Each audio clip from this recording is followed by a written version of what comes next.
अस्सलाम वालेकुम। मार्बल की खरीदारी के हवाले से आने वाली मुश्किलात और कुछ पेचीदगियाँ स्टेप बाय स्टेप हम लोग कवर कर रहे हैं। ये एक सीरीज़ चल रही है, आज उसका तीसरा एपिसोड है।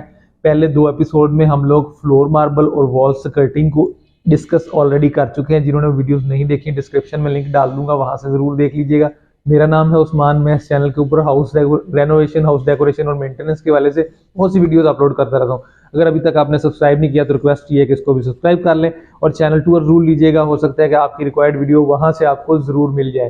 तो बात कर लेते हैं किचन स्लैब के वाले से आज कि किचन स्लैब में क्या क्या मामला होते हैं जिनको आपने गौर जरूर करना होता है। सबसे पहले किचन स्लैब की तैयारी की बात कर लेते हैं। जब कंक्रीट का स्लैब बनाया जा रहा होता है, उसकी जो चौड़ाई है आपने 21 इंचज रखनी है, उससे ज़्यादा इसको आगे बढ़ने नहीं देना, क्योंकि मार्केट में आपको 24 इंच का स्लैब मिलेगा। अगर आपने 21 इंच भरा होगा स्लैब यानी कि कंक्रीट वाला एरिया, तो 3 इंच की आपको स्पेस मिल जाएगी, जिसके अंदर नीचे 1.5 इंच आपके लकड़ी के पल्ले कैबिनेट्स आ जाएंगे और उसके बाद 1.5 इंच फिर बढ़ जाएगा। पानी वगैरह अगर गिरेगा तो लकड़ी सेफ रहेगी, लकड़ी के ऊपर पानी नहीं आएगा। इसके बाद बात कर लेते हैं हाइट आपने कितनी रखनी है, आइडियल हाइट कौन सी होती है कि उसके ऊपर काम करना आसान रहे, थकावट महसूस ना हो। नॉर्मल हाइटेड बंदे के लिए, थोड़ा लंबा बंदा है, छोटा बंदा है, तो हर बंदे के वाले से एक मैं आइडियल हाइट की बात करूँ वो 34 से 36 इंच आपने रखनी है। कोशिश करें 34 इंच रखें। इसमें आपकी सारी हाइट्स, जो लंबा बंदा है वो भी एडजस्ट हो जाएगा, शॉर्ट हाइटेड अगर कोई है तो वो भी एडजस्ट हो जाएगा। इसके बाद आ जाती है आपकी लंबाई। तो बेसिकली आपने अपनी रिक्वायरमेंट के मुताबिक ही रखनी है, उसमें कोई ऐसा इस तरह का इशू नहीं आता। लेकिन जो एक पॉइंट बहुत ज़्यादा गौर करने के लिए मैं आपको उस पर तवज्जो दिलाऊंगा कि जो स्लैब, जो कंक्रीट स्लैब है, उसके लिए डेफिनेटली ईंटों के तेगे होते हैं जगह जगह पे। उन तेगों की डिवीजन या उनकी पार्टीशन को हिसाब से लेके चलना बहुत ज़रूरी होता है। बाद औक़ात इस तरह होता है कि वो उसकी डिवीजन अच्छी तरीके से नहीं की जाती, तो जब लकड़ी वाला काम करता है, अपने कैबिनेट्स बनाने के लिए आता है मिस्त्री, तो वो उसने क्या करना होता है कि उसने अपनी डिवीजन बाहर से खड़े होकर देखने वाले को एक जैसी दिखानी होती है। ये नहीं कि एक पल्ला आ रहा है 16 इंच का तो दूसरा 18 इंच का, तीसरा 20 इंच का, उसने ऐसा तो चलने नहीं देना होता। उसने अपनी सिमेट्री एक जैसे पल्ले दिखानी होती है, एक पूरी एक सिमेट्री दिखानी होती है। लेकिन अगर वो उसके पल्ले खोलें और आगे ईंटों का तेगा आ जाए तब भी वो यूटिलाइज नहीं हो सकते अच्छे तरीके से, इसमें एक प्रॉब्लम आ जाती है। तो वो कोशिश करें कि जब वो तेगे डिज़ाइन किए जा रहे हों, आपने जो लकड़ी वाला पॉइंट करना है उसको टाइम से पॉइंट कर लें और दोनों की मुशावरत के साथ वो बने, ताकि आपकी फिनिशिंग जो है वो अच्छी आए। अब आ जाते हैं कि जो आपने कंक्रीट बनाते वक्त, स्लैब बनाते वक्त सुराख छोड़ने होते हैं या होल्स जो रखने होते हैं, एक अपना हॉब के लिए, चूल्हे के लिए, और एक सिंक के लिए। क्योंकि आजकल ज़्यादातर जो है वो हॉब्स फिट हो रहे हैं, ऊपर से फिट होने वाले जो चूल्हा आजकल मॉडर्न स्टाइल का है, वो कुकिंग रेंज वाला सिस्टम खत्म हो चुका है।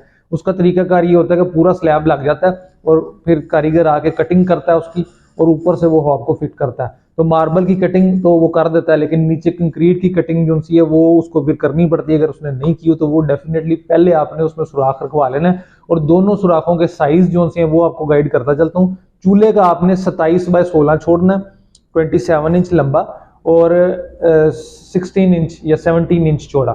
ये स्टैंडर्ड है 3 बर्नर वाला जो हॉब होता है, उसकी मैं बात कर रहा हूँ। अगर आप बड़े वाला लगाना चाहते हैं, डेफिनेटली फिर बाजार से जाकर चूल्हा खरीद के लिए आए और उसके मुताबिक उनके थोड़े बहुत बड़े में फर्क आता है। स्टैंडर्ड जो आपका है 3 हॉब वाला, वो मैंने आपको साइज बता दिया। और उसके जो सुराख है वो आपने कोशिश करनी है कि जिस तरफ आप खड़े होते हैं उस तरफ करीब करवाएं, दीवार से थोड़ा सा हटवा के करवाएं, क्योंकि जो देज का अगर आप बड़ा भी रखेंगे तो वो फिर दीवार के साथ टच ना हो और चूल्हा सेंटर करना आसान रहे।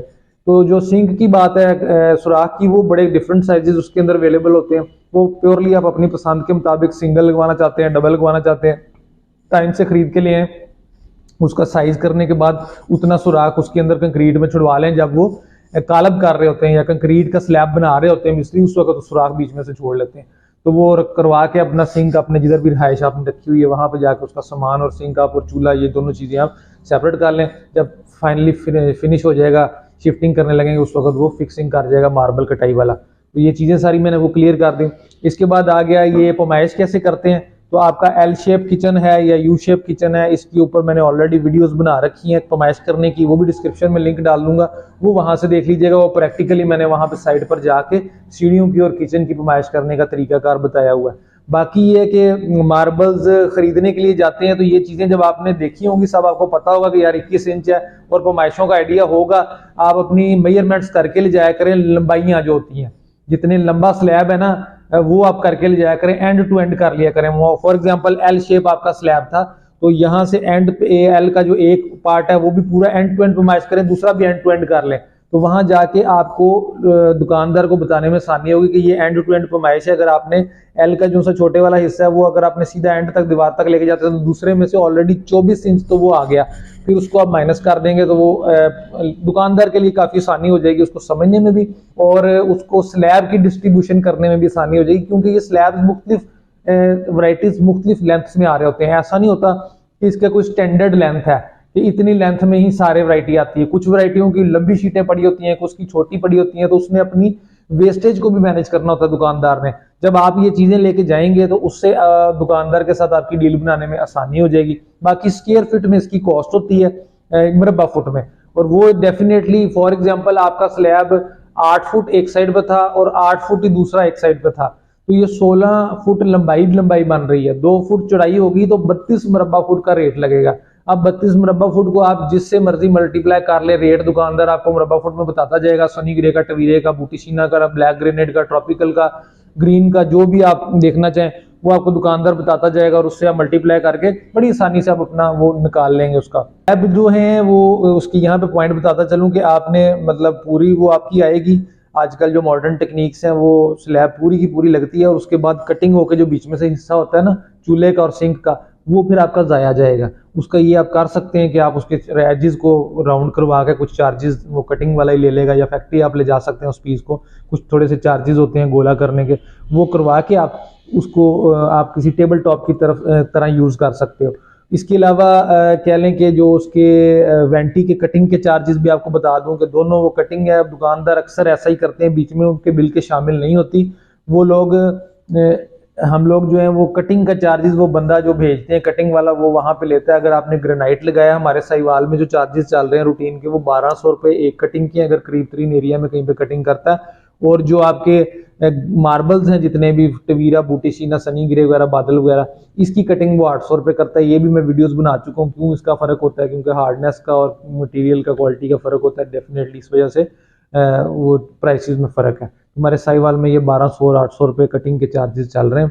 अगर आपको कोई ऐसा पॉइंट आपका मकान किस स्टेज पे चल रहा है ये भी मुझे कमेंट सेक्शन में जरूर बताया करें, और आपको किन किन प्रॉब्लम्स का सामना है वो भी बताया करें ताकि मैं उनके ऊपर वीडियोस बना सकूं। इंशाल्लाह गोला राउंड करने के लिए मेरे एक बहुत प्यारे सब्सक्राइबर हैं, वो बार बार मुझे इसकी रिक्वेस्ट कर रहे हैं कि गोला, अच्छा गोला कैसे बनता है वो बना के दिखाएं। तो इंशाल्लाह आने वाले वक्त में उसकी वीडियो जरूर भाई अगर देख रहे हैं तो रिकॉर्ड करूंगा। ताखीर के लिए माजरत चाहता हूँ। बाकी सब दोस्तों का, तमाम भाइयों का, मेरे सब्सक्राइबर, मेरी यूट्यूब फैमिली जिन्होंने नहीं भी सब्सक्राइब किया, सबका मैं तहे दिल से मशकूर हूँ कि आप लोग चैनल को देखते हैं और यहाँ तक पहुँचा। एक दिन था कि मैं 1 सब्सक्राइबर से शुरू हुआ था, आज माशाल्लाह 7000 क्रॉस कर चुका हूँ। इंशाल्लाह अल्लाह से उम्मीद है कि और ज़्यादा बेहतरी भी आएगी।